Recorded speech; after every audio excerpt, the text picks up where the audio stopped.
ہیں ان کی کوئی وقت کوئی ویلیو نہیں ہے انٹرنیشنل لیول کے اوپر. کفر جو ہے وہ زور کر گیا ہے اور مسلمان کمزور ہو گئے ہیں سب کچھ ہونے کے باوجود. تو کیا وجہ ہے؟ یعنی اگر ہم دیکھیں جائزہ لیں تو آج سے جو ہے کچھ صدیاں پہلے یعنی حضور علیہ الصلوۃ والسلام کے زمانے میں اور پھر صحابہ اور جو خلفائے راشدین ہیں ان کے زمانے میں اور پھر بنو امیہ اور بنو عباس کے زمانے میں جو ہے یعنی وہ کوئی ریسورسز زیادہ تو نہیں تھے مسلمانوں کے پاس. اس وقت جو زیادہ وسائل تھے وہ تو کفر کے پاس تھے, وہ تو روم اور فارس کے پاس تھے, وہ بڑی حکومتیں تھیں. مسلمان جو ہیں وہ تو بالکل کوئی ان کی افرادی قوت بھی اتنی زیادہ نہیں تھی, کوئی جدید اسلحہ بھی مسلمانوں کے پاس نہیں تھا, لیکن اللہ نے اس وقت ان کو عزت دی تھی. لیکن آج سب کچھ ہونے کے باوجود مسلمانوں کی عزت نہیں ہے. تو اس مقام پہ اللہ تعالیٰ نے بنیادی وجہ بیان کی ہے کہ ایسا کیوں ہوا ہے. تو آئیں یعنی ایک ایک لفظ پہ غور کرتے ہیں کہ اللہ نے کیا ارشاد فرمایا. اعوذ باللہ من الشیطان الرجیم بسم اللہ الرحمن الرحیم.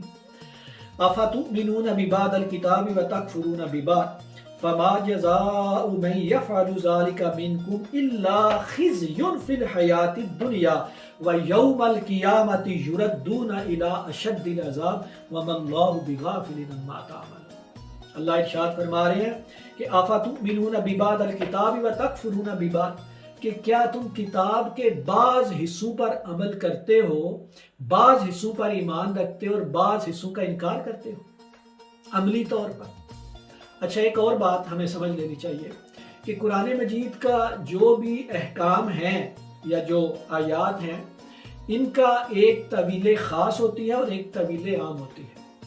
طویل خاص سے مراد یہ ہے کہ یعنی یہ دیکھا جاتا ہے کہ جب یہ آیات نازل ہوئی اس وقت مخاطب کون تھے, اور طویل عام میں پھر علماء بیان کرتے ہیں کہ قیامت تک کے لیے ہمیں اس سے کیا سبق ملتا ہے, کیا نصیحت ملتی ہے. تو طویل خاص کے اعتبار سے یعنی جب یہ آیات نازل ہوئی تھی حضور علیہ الصلوۃ والسلام کے اوپر تو یہ یہودیوں کے بارے میں تھی. یعنی جو حضور علیہ الصلوۃ والسلام سے بھی پہلے جو یہود جو تھے, بنی اسرائیل کے جو لوگ تھے, جب تورات جن کو دی گئی تھی تو ان کو کچھ تورات کے اندر اللہ نے احکامات دیے تھے. اس سے پچھلی اگر آپ آیات پڑھیں تو وہ سارا مضمون واضح ہو جائے گا, چونکہ میں نے یہاں پہ 8-9 منٹ میں بات مکمل کرنی ہوتی ہے تو اس لیے وہ میں پچھلی آیات نہیں پڑھوں گا. آپ خود دیکھ لیں کہ اللہ تعالیٰ نے جو احکام دیے تھے ان میں سے اللہ نے پھر ذکر کیا جیسے کہ بھائی تم اپنے یہودی بھائیوں کو قتل نہ کرنا, ان کو گھروں سے نہ نکالنا, اور پھر ایک یہ حکم تھا کہ اگر وہ قید ہو جائیں تو ان کو فدیہ دے کے چھڑا لینا. تو وہ جنگ بھی کرتے تھے, قتل بھی کرتے تھے, یہ اللہ کا حکم نہیں مانتے تھے. پھر ان کو گھروں سے بھی نکالتے تھے, یہ بھی اللہ کا حکم نہیں مانتے تھے. لیکن جب وہ قید ہو جاتے تھے تو فدیہ دے کے چھڑاتے تھے, کہتے تھے نہیں یہ تو اللہ کا حکم ہے, ہم نے اپنے بھائیوں کو چھڑانا ہے. تو اس پہ اللہ نے یہ کہا کہ تم کیسے عجیب قوم ہو کہ جو ہے اللہ نے تو منع کیا ہے تمہیں قتل کرنے سے, اللہ نے تو منع کیا ہے تمہیں جنگ کرنے سے, اللہ نے تو تمہیں منع کیا اپنے بھائیوں کو گھروں سے نکالنے, تو وہ حکم تو تمہیں یاد نہیں ہے لیکن یہ فدیہ دے کے چھڑانے والا حکم یاد ہے. تو تم کیسے مسلمان, کیونکہ اس وقت کے وہ مسلمان تھے, تو تم کیسے مسلمان ہو, تم کیسے اہل کتاب ہو کہ بعض حکموں کو مانتے ہو اور بعض حکموں کو نہیں مانتے.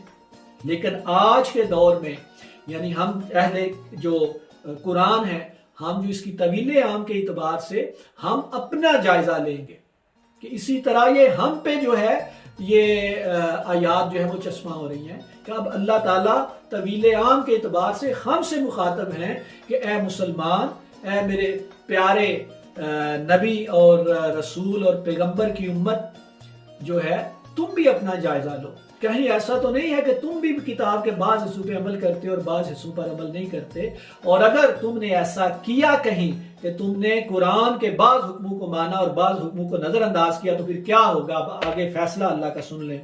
فرمایا فما جزاء من یفعل ذلک منکم, کہ تم میں سے اگر کسی نے ایسا کیا کہ میرے بعض حکموں کو مانا اور بعض حکموں کو نہ مانا تو پھر کیا ہوگا. الا خزی فی الحیات الدنیا, اس دنیا کی زندگی میں ذلت اور رسوائی تمہارا مقدر بنا دی جائے گی. ویوم القیامت یردون الی اشد العذاب, اور قیامت والے دن شدید عذاب کا تمہیں سامنا کرنا پڑے گا. وما اللہ بغافل عما تعملون, اور اللہ اس سے غافل نہیں ہے جو کچھ تم کر رہے. اب ہم اگر دیانتداری سے 2 منٹ میں اپنا جائزہ لیں کہ کیا کہیں ہم ایسا تو نہیں کر رہے کہ ہم اللہ کے بعض حکم مان دیں اور بعض حکم نہیں مان دیں. کہیں ایسا تو نہیں ہے کہ ہم جمعے کی نماز تو پڑھتے ہیں لیکن فجر اور ظہر کی نماز کو ہم نظر انداز کر لیں.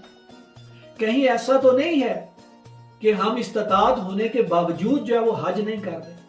اور کہیں ایسا تو نہیں ہے کہ ہم جو ہے وہ ہم میں سے کچھ لوگ جو ہے وہ زکوٰۃ دیتے ہیں اور کچھ لوگ زکوٰۃ نہیں دیتے. اور جو زکوٰۃ دیتے ہیں اس حکم پہ تو عمل کرتے ہیں، اس حکم پہ تو عمل کرتے ہیں، لیکن ہم جو ہے کاروبار بددیانتی سے کرتے ہیں، ہم جھوٹ بول رہے ہیں، ہم غیبت کا شکار ہو رہے ہیں. اللہ نے تو ان ساری چیزوں سے منع کیا ہے.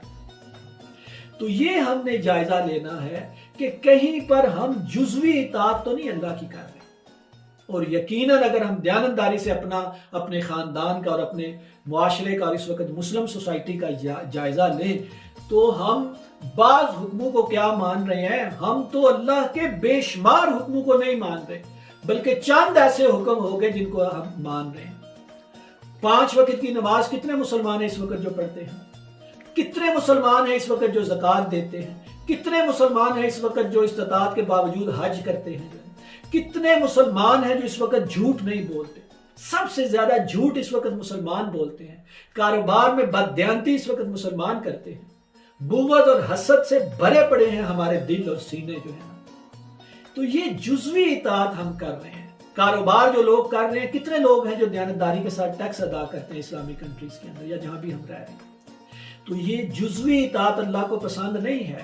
اللہ نے یہاں پہ فیصلہ سنا دیا ہے کہ جب تک کلی اطاعت نہیں کرو گے میری نصرت اور مدد تمہارے ساتھ نہیں آئے گی. اللہ نے ایک اور مقام پہ یہ اعلان کیا ہے کہ وَلَا تَهِنُوا وَلَا تَحْزَنُوا وَأَنْتُمُ الْأَعْلَوْنَ إِن كُنتُم مُؤْمِنِينَ، کہ تم غم نہ کرو، تم پریشان نہ ہو، تم ہی دنیا کے اندر غالب رہو گے، لیکن شرط ہے کہ اگر تم مومن ہو. اور مومن وہ ہوتا ہے جو کلی اللہ کی اطاعت کرتا ہے، اللہ کا ہر حکم جو ہے اس کے لیے اس پہ وہ سر تسلیم خم کرتا ہے.